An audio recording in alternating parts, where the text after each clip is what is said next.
तो हेलो दोस्तों, आप सभी का स्वागत है आपके अपने चैनल शिवम सेंटर पर।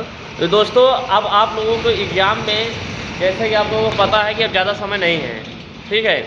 आपके पास जो टाइम है वो मात्र 1 हफ्ते का टाइम है, 1 सप्ताह का, ठीक है। तो ऐसे में आप लोगों को बेहतर तैयारी करने की आवश्यकता है दोस्तों।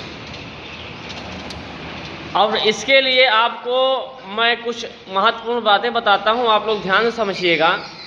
अभी इस टाइम पर आपको ज़्यादा प्रेशर नहीं लेना है। आप जो अभी तक पढ़े हो साल 6 महीने में, ज़्यादा से ज़्यादा मात्रा में उसी को आपको रिपीट करना है।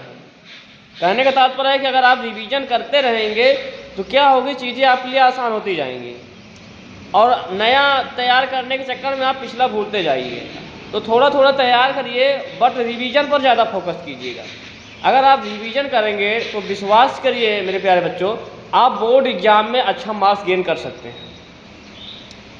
हाँ, उसके लिए आपको सभी विषयों को निरंतर टॉपिक वाइज रिवीजन करना है। अगर आप रिवीजन करते रहते हैं इस तरीके से, मान के चलिए कि 1 सप्ताह में आपको कम से कम एक सब्जेक्ट को 2 टाइम्स यानी 2 बार रिवाइज करना है। तो ऐसे में क्या होगा, जो अभी तक आपने पढ़ा है साल भर 6 महीने में, तो सारा का सारा आपका क्लियर हो जाएगा, ठीक है। तो और जो मैथ की बात की जाए तो मैथ में बच्चों क्या करना है, जैसे आपने कोई क्वेश्चन सॉल्व किया तो आपको मेथड समझना है कि किस मेथड से सॉल्व हुआ है। ये नहीं क्वेश्चन रटना है आपको। तो मेथड समझेंगे किस मेथड से सॉल्व हुआ है, उसी मेथड से आप अगला क्वेश्चन, मान लीजिए भाई बोर्ड एग्जाम में जो है आपने देखा होगा कि जो क्वेश्चन आप पढ़कर जाते नहीं आता वो दूसरा आ जाता है। तो इसलिए मैं कहता हूँ आपको क्वेश्चन को रटना नहीं है, केवल मेथड समझना है। और मेथड समझ लेंगे तो देखिए अंक बदल जाने से कोई प्रॉब्लम नहीं होनी चाहिए आपको।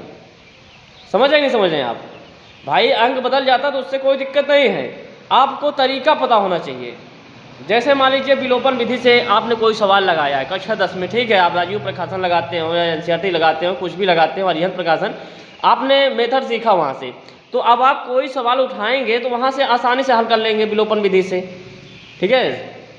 उवाच गुणन विधि, विलोपन विधि, प्रतिस्थापन विधि, मतलब जो विधि से कहेगा तो आपको मेथड समझना है। सिर्फ मेथड समझ लेंगे तो आसानी से आप सॉल्व कर ले जाएंगे। तो इस तरीके से।